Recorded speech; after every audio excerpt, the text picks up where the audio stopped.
Bonjour et bienvenue dans le podcast Éclosion. 2022, quand le monde s'éveille. Une année qui marque un réel éveil des consciences. Des périodes de doute, de grands questionnements. Du positionnement, de l'authenticité. La période que l'on vit est une étape incroyable. Développement personnel, spiritualité, une réelle métamorphose de notre société. Même si cela peut paraître chaotique, le soleil apparaît petit à petit pour mettre en lumière l'essentiel.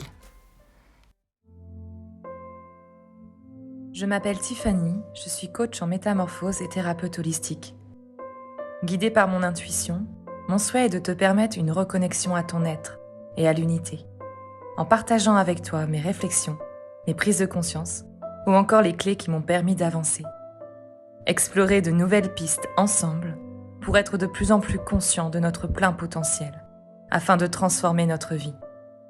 Semer quelques graines, inspirer les autres à oser briller, à être authentique. Faire rayonner notre être au quotidien, en exprimant notre vérité et en transformant notre réalité. Éclosion, un podcast qui t'invite à une reconnexion et à une réelle transformation. Si ce podcast te plaît, ou s'il te semble utile à d'autres personnes, je t'invite à le partager. Tu peux aussi laisser un commentaire ou donner ton avis sur le sujet. Cela m'intéresse beaucoup d'avoir ton retour.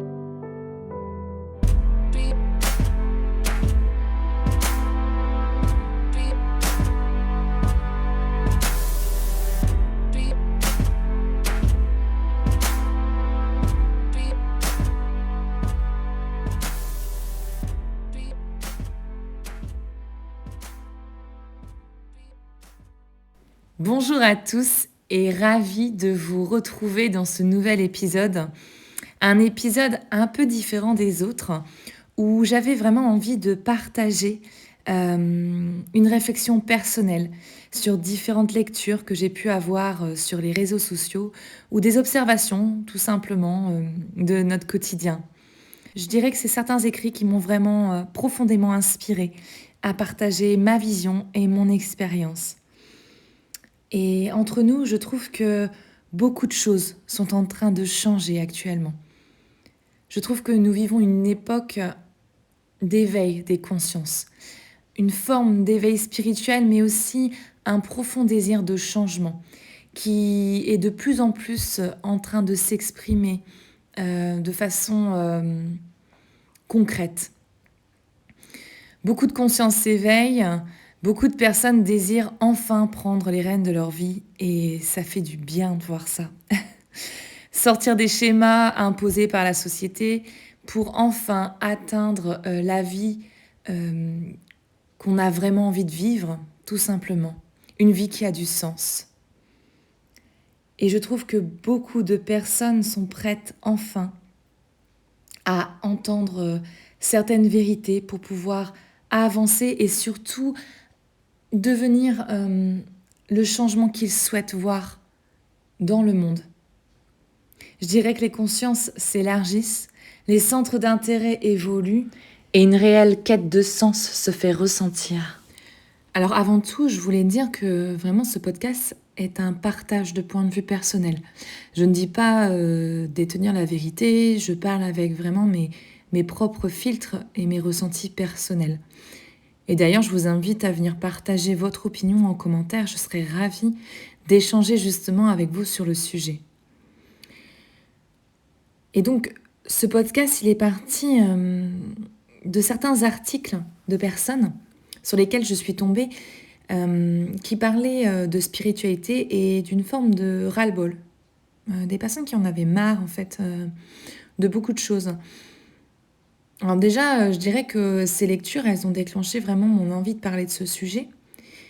Et comme je le disais, je pense en fait que la crise actuelle a vraiment poussé les gens à se questionner sur eux-mêmes, sur leur vie, sur leurs relations, sur leur travail d'ailleurs, sur leur rythme au quotidien. Je pense que ça a invité certaines personnes à explorer leur quotidien avec un nouveau regard. Et surtout, ça a créé la naissance d'une quête de sens. Notre société nous entraîne dans un rythme effréné, tout va vite, il y a une forme de stress ambiant Et je pense en fait qu'il y a une forme de ras-le-bol général dans une partie de la population en tout cas. Et je crois que le premier confinement a déclenché, euh, ça a déclenché cette prise de conscience en fait.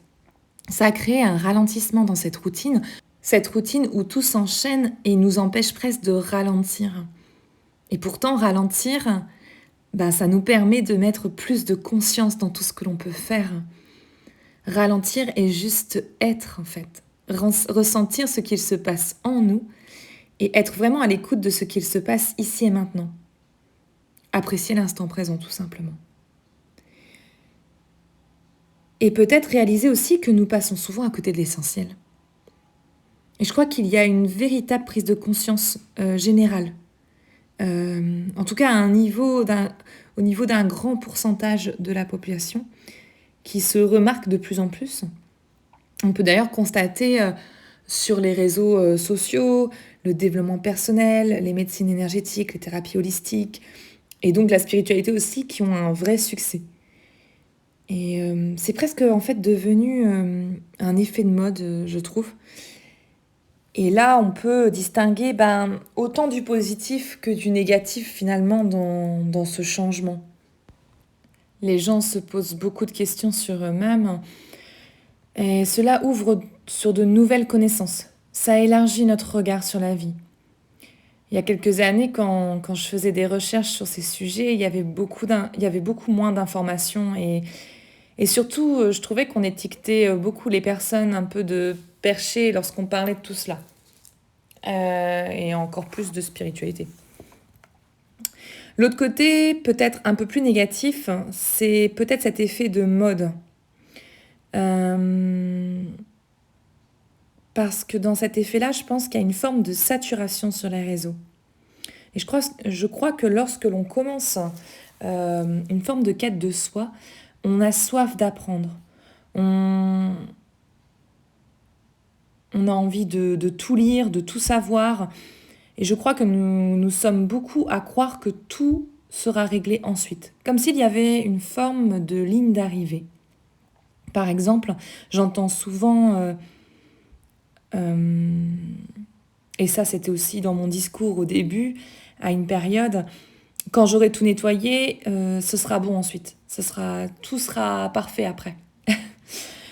Comme s'il y avait un nombre de chapitres à apprendre et hop, ça y est, tout est ok, je souffrirai plus, ma vie sera simple et il n'y aura plus de négatif.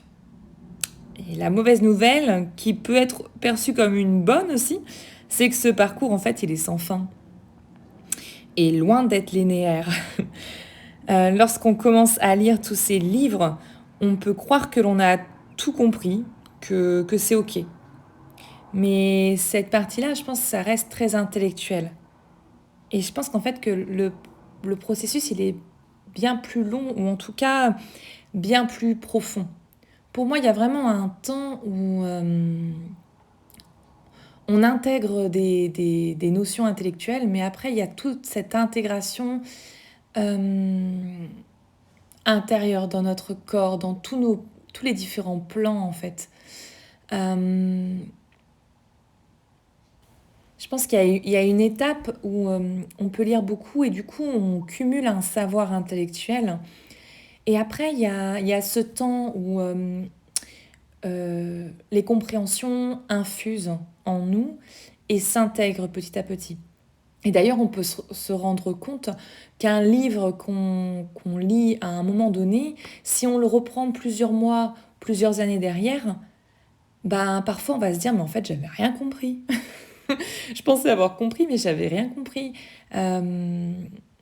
Parce qu'entre-temps, on a eu le temps d'expérimenter des choses, du coup d'observer, de prendre de la hauteur sur les expériences et de peut-être avoir un regard différent qui nous permet d'intégrer une compréhension différente aussi et du coup des remises en question euh, qui élargissent totalement notre regard sur la vie, sur ce qui nous entoure. Et je pense que les moments un peu moins faciles, moins confortables, moi je les appelle les tempêtes, Et ben, ça fait partie du processus d'évolution. Pour moi, c'est pas du tout linéaire et surtout, ça ne reste pas intellectuel. Le cheminement spirituel passe par l'expérience, par l'introspection, par la répétition. Et ça n'est pas confortable. Aller au fond de soi, ça demande de la sincérité vis-à-vis de soi-même et du courage.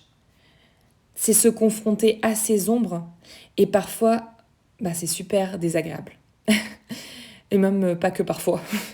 Mais c'est aussi nécessaire parce que c'est dans ces moments-là, en fait, qu'on va vers l'authenticité. Et c'est des moments qui sont très enrichissants. Quand on traverse des tempêtes, quand on est dans la tempête, c'est difficile parfois de voir le cadeau de la vie derrière tout ça. Parce que je pense que derrière chaque expérience, il y a des cadeaux. Comme dirait ma sœur, il y a des cadeaux qui sont moins bien emballés que d'autres. Et c'est vrai. Ils sont moins bien emballés, mais n'empêche que très souvent, ce sont les plus beaux et les plus grands cadeaux, parce qu'ils nous amènent dans des compréhensions de la vie, dans des compréhensions de nous-mêmes, qui sont nécessaires pour les étapes suivantes. Et c'est rare d'ailleurs qu'après après certaines tempêtes, on ne prenne pas conscience de ça. On dit souvent, si j'étais pas passée par là, j'en serais pas là aujourd'hui, j'aurais pas ces compréhensions, j'aurais pas cette maturité. Voilà, tous les événements de nos vies font la personne qu'on est aujourd'hui. Et c'est ça aussi le cheminement spirituel et personnel. Et tout ça pour revenir en fait à ces textes que j'ai pu lire sur ces personnes qui expriment une forme de rejet de la spiritualité. Déjà, j'ai envie de rebondir en disant, c'est normal en fait. T'as le droit d'en avoir marre, t'as le droit de te lâcher la grappe. Les expressions de travailler sur soi, devenir la meilleure version de soi-même, c'est génial, c'est motivant, c'est inspirant. Mais parfois, en fait, ça peut mettre une pression et ça peut nous saouler, clairement.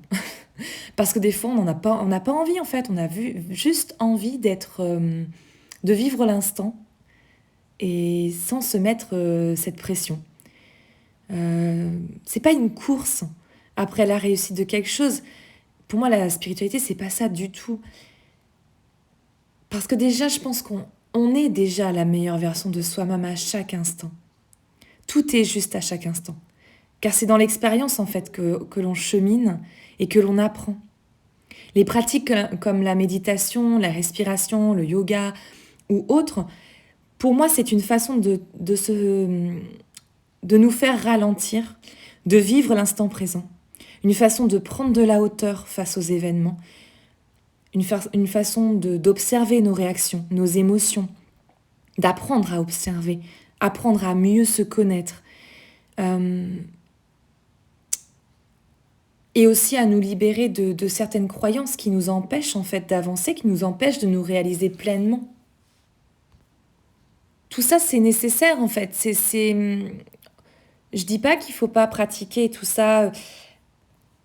Je dis juste qu'il y a des étapes pour tout. Et il y a des moments en fait d'intégration. Il y a des moments de pratique, il y a des moments d'intégration. Ça rejoint en fait le yin et le yang, les énergies du yin et du yang. Il y a des moments où on doit agir, où on doit être dans l'action, mais il y a aussi des moments où on doit être plus en introspection, aller voir à l'intérieur, ralentir, se poser, se reposer et se lâcher la grappe, comme je disais tout à l'heure, pour intégrer dans l'expérience. On va cumuler des informations, on va cumuler des apprentissages. Et ces apprentissages, ils ont besoin d'infuser, d'être intégrés à l'intérieur. Et c'est ça, en fait, le cheminement personnel, le cheminement spirituel. C'est ce va-et-vient entre le manifesté et le non manifesté, ce va-et-vient entre l'intérieur et l'extérieur, où on apprend de la théorie, on expérimente, mais on a besoin aussi d'un temps d'intégration de cette expérimentation. Besoin d'un temps pour se remettre en question, pour s'observer, pour prendre de la hauteur sur ce qu'on a vécu. Et c'est ok en fait, on a le droit de ralentir par moments, au contraire c'est conseillé. et justement ne pas se mettre la pression en regardant le voisin et en se comparant à lui. Parce que la comparaison, ça n'a jamais aidé là-dedans, en fait. On est tous différents, on est tous uniques. On a tous un parcours individuel, unique. Et même si on avance aussi en collectif, on avance ensemble, c'est à la fois un éveil de conscience collectif qui se fait ressentir, mais il y a aussi ce chemin personnel, intérieur. Et, et c'est en changeant à l'intérieur qu'on va pouvoir manifester le changement à l'extérieur. Manifester le changement à l'extérieur, mais aussi peut-être inspirer l'autre à côté, à rayonner, à évoluer dans sa façon de voir la vie, dans sa façon d'aborder les autres.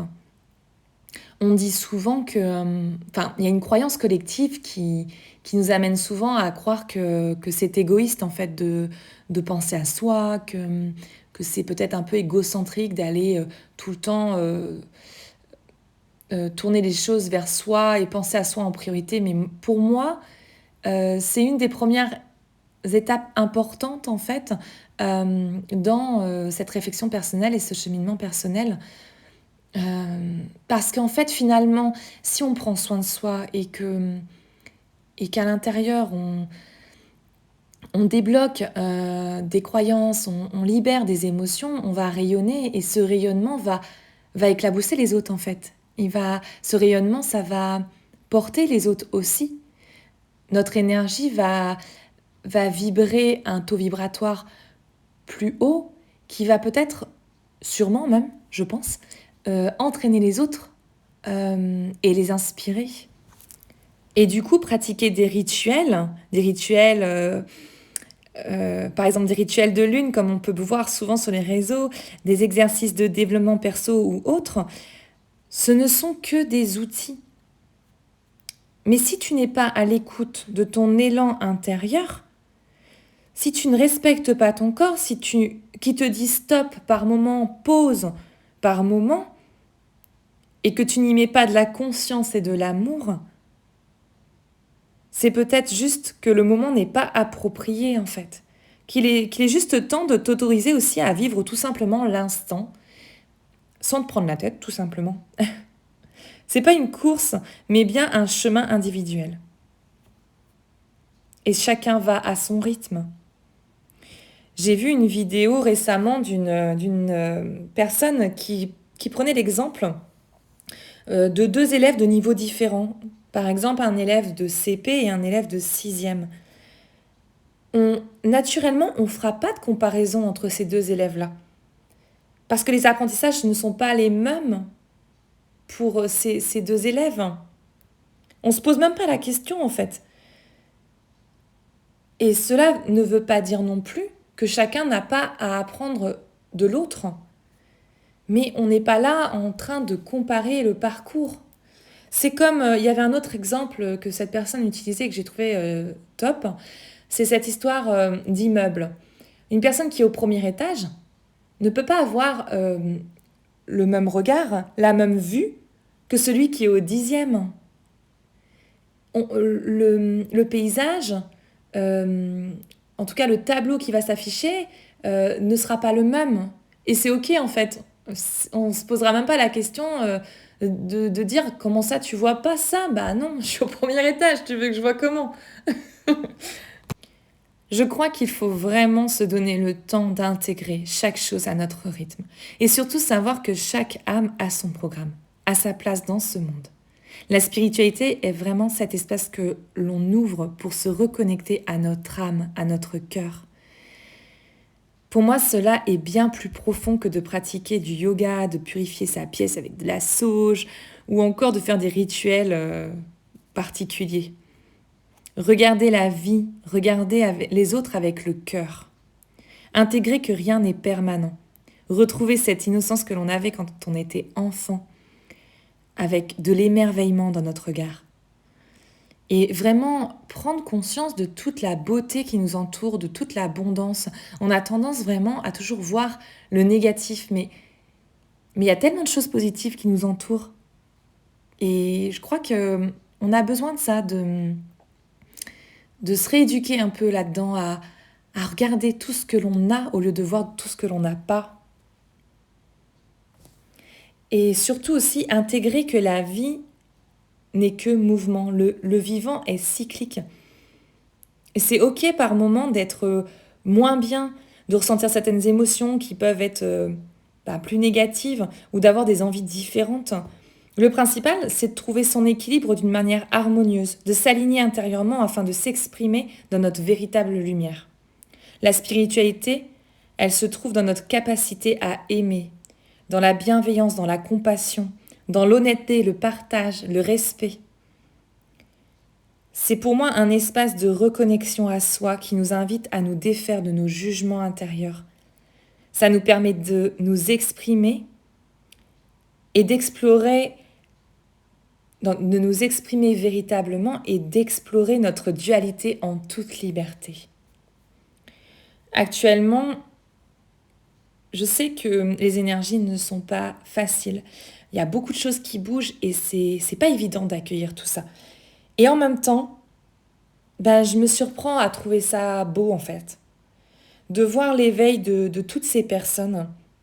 Et même si l'énergie, elle n'est pas toujours confortable, même si ça chahute en nous, je dirais que cela nous invite à encore plus d'exploration personnelle. Et c'est beau en fait. Ça nous invite à nous questionner, qu'est-ce que cela réveille en moi ? Est-ce que ça réveille des résistances, de la colère, de l'inconfort ? Qu'est-ce que ça dit de moi ? Qu'est-ce qui est juste pour moi dans l'instant ? Finalement, dans la vie, la personne que nous rencontrons réellement, c'est nous-mêmes. En se voyant en l'autre par des effets miroirs, on se libère et on se découvre. L'extérieur n'est que le reflet de notre intérieur. Et lorsque l'on est réellement prêt à se rencontrer, on est prêt à entendre, à voir certaines vérités. Ce que l'on traverse actuellement, c'est une forme de mort. La mort d'une société afin de faire de la place pour un renouveau. C'est pour moi essentiel de faire de la place pour accueillir.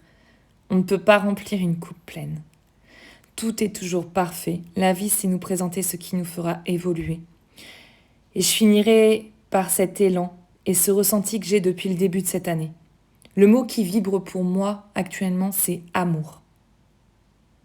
Et je me sens invitée à le partager avec vous. Je vous embrasse et je vous dis à bientôt. Si ce podcast t'a plu, tu peux t'abonner à ma chaîne, liker la vidéo ou encore la partager. Tu peux aussi cliquer sur la petite cloche pour être prévenu à chaque nouvelle publication.